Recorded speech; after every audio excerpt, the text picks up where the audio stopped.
ours is not really a challenge because I think St. Paul's has sort of understood interviews, and since we know like when it's who to go to, or when it comes to what exactly, mostly it's during the big events, especially the graduation, and that's actually precisely what I don't like.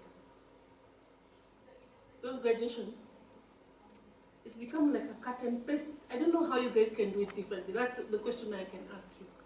Because what I find about graduation reporting, what do you guys feel? Let me ask somebody else to comment. What do you feel about the graduation reporting in Kenya? Yeah? I've actually worked for an academic institution. And you see, for the institution and for the police, it's such a big thing. But the journalists ask you, but universities are supposed to graduate anyway. Yeah, so it's the so... news? I mean, that's why they are there. So what are you telling us? It's so... So it can be frustrating, you know. I think it's good. You get coverage. Yes. There's no graduation you can have.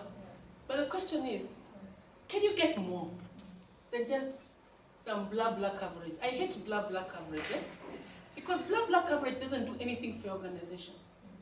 People are graduating, people see people there in gowns, they don't even hear the speech, they don't hear nothing.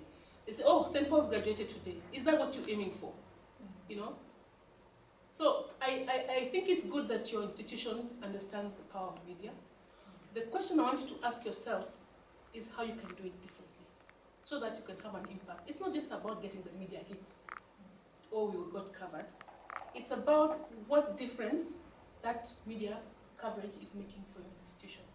So you need to think really differently. And for me, one organization that I think has tried to think differently, an academic institution, is Daystar.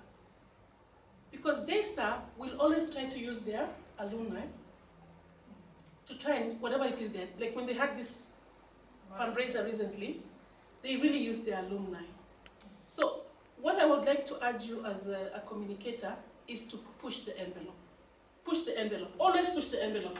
Even when you have, like I said, you must always review. Even when you've had media, a bit of media coverage, ask yourselves, what is it that we could have done? It's much better. What's you were saying that it's still very global in your case. Okay, but then it's still global, but there are times we do local. Like there was a time when we reduced prices of some of our antibiotics, but we worked with an agency. So basically, you say these are the key messages that you want to send out, and then you kind of think about questions through of what they would ask, and if there are issues that are happening maybe across our business or global, then you get prepared with question and answer, and you wait for the interview. Yeah, the Q&A is very important, and I'm going to talk a little bit about it. Being ready for the tough questions, and ensuring that you have a position, a clear position on issues that you know are controversial. That's very